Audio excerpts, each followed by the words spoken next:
Anybody at all? Come on, you can come on. A question, Brian Copeland from Nashville, Tennessee. I'm a proud member of the National Association of Realtors. I love agent reviews. I love getting reviews. However, I feel that Yelp and Merchant Circle are great places for reviews. I think that's where the consumer, millions of consumers are. Why do we feel like we shouldn't include Yelp and those consumer review sites as the place to be, and leave real estate to real estate, and let review sites be review sites? And I'd like to hear the gentleman from Zillow's side. Well, I mean, people, with all due respect to Yelp, which I like and I use all the time, I think when you're interested in finding a home or finding an agent, you're going to go to a real estate website like Zillow. So it's the perfect place to learn about which agent to choose and what past clients have to say about an agent is when you're actually in the home shopping experience on Zillow or Realtor.com or Trulia or other real estate websites. Good. Anybody want a big takeaway from the week where we did some? We got one all the way over here. Oh, this woman here. Go ahead. Hello. I'm Cheryl Grider-Whitehurst, President of the Illinois Association of Realtors. Go Illinois, Carlinville. The Peoria Association of Realtors was funded by the National Association of Realtors for a new game changer. It's called Rate Your Experience for a realtor rating system. So watch for that to be launched shortly. I know California Association's looking at it and others, so feel free to contact me or the Peoria Association of Realtors for more information about that. But it was funded by the NAR Game Changers. Fantastic. Great. I had a question for Errol. Could you talk a little bit about the new MortgageMatch.com website that Move has and what the kind of end game is as far as how it will relate with Realtor.com and how you think that will coexist with the local real estate agents and brokers who have relationships with mortgage brokers and loan officers in their local communities? Sure. Steve, could you make sure this gentleman way out here needs a mic? He's way off he's in Long Island. I mean, briefly, consumers were telling us the biggest challenge they're having today is getting a mortgage, particularly the first-time home buyers.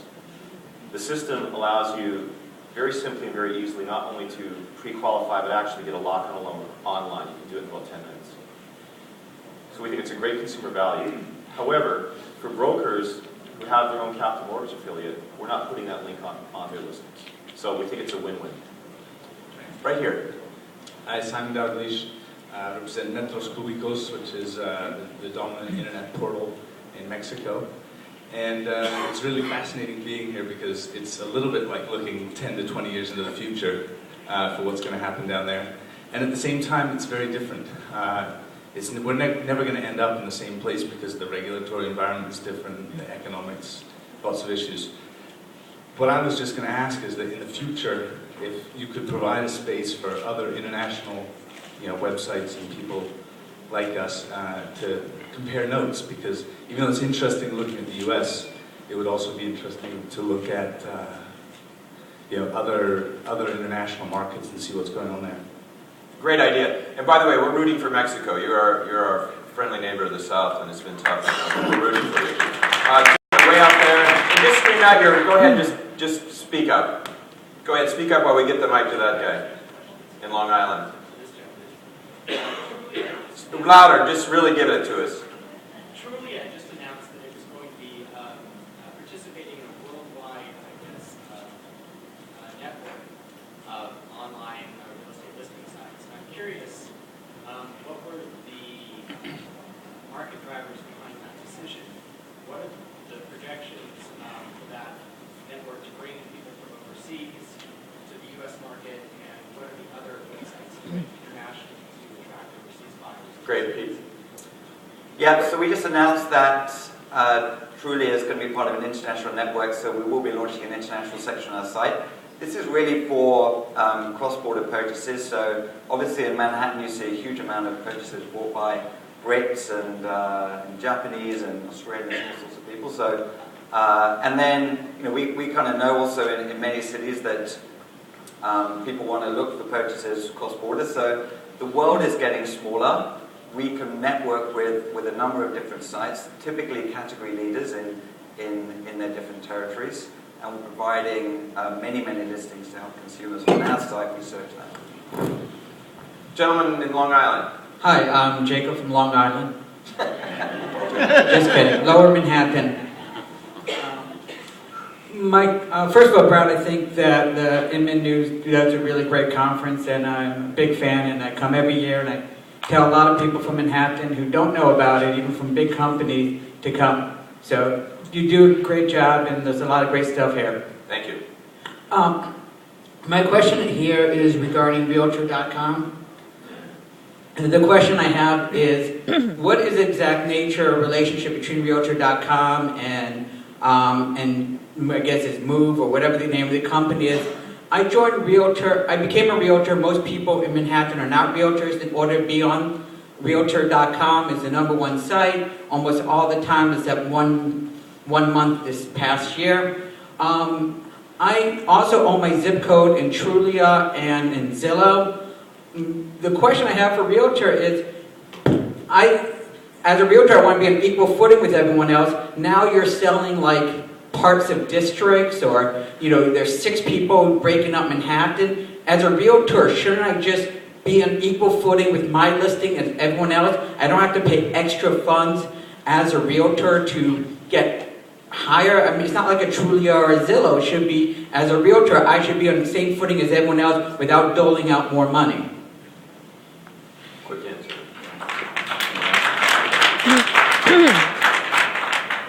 So, first of all, happy to talk to you because there's a lot of questions embedded in that afterwards.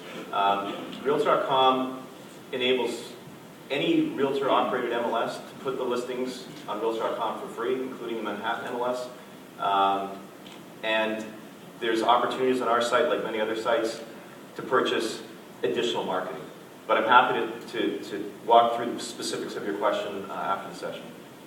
Let's go to that question I asked you. Any big takeaway, Pete, or anything fresh or new that you saw? So I think a couple of takeaways. So one is people are down to business. So people want results. So there's kind of less, I think there's a lot of tech, but there's still people are not looking at the eye candy, looking at the results. Two is social is huge. We just announced an integration with Facebook. So kind of the social web, people want to take kind of what is phenomenal about Facebook and bring it into the real estate industry. So very interesting startups around that. So I would say those are some big takeaways. Spencer? I thought the speaker from Scavenger was really interesting. It's a company I had heard a lot about kind of like a year ago. I kind of sort of heard a lot about Foursquare, but hadn't taken the time to figure it out. And now I feel like I finally sort of figured out Scavenger. And it's, I mean, I don't know if it'll work, we'll see, but it's a really cool idea. I think the big trends for this year are going to be data rights and protected for the realtors. I think performance. I think realtors are becoming I think it's good for the industry to focus on performance. I think the third thing is mobile. And I think the fourth is social. And I think there's been a lot of talk about social. And I don't believe as an industry we're using it correctly. And I think you may see that starting to change this year.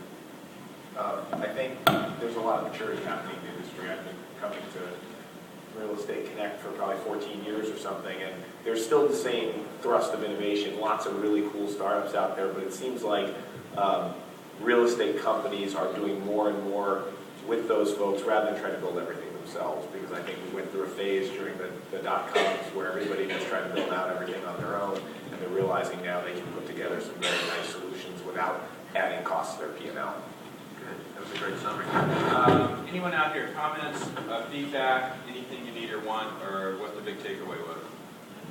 Yes, right here. Just speak loudly. Hi, Karen Begos, Town Realty. I'm wondering what you're going to do this year about all the duplication of data, where some is pulled from MLS, some is put on by the realtor. We've got listings that are on like 4 and 5 times because expired listings are now with new brokers, and the same house can be on at 3 or 4 different prices and 2 or 3 different realtors across the platforms. Also, can we get some help making Zestimates make sense? I love it. I'm not here to knock any of you guys. I use all your sites. I regularly get positive and negative feedback on my site, your site, on everything. And I'm on 30 websites. But there's some really glaring Zestimation nightmares out there that make it hard for us to conduct business in reality. Some of our clients, when they see their houses are $1 million more than... It's like the classic spouse that says, I love you, but... She loves you, but... Sure. Up your act. No, it's a good question. And so let me answer it directly. So, Zestimates are imperfect, right?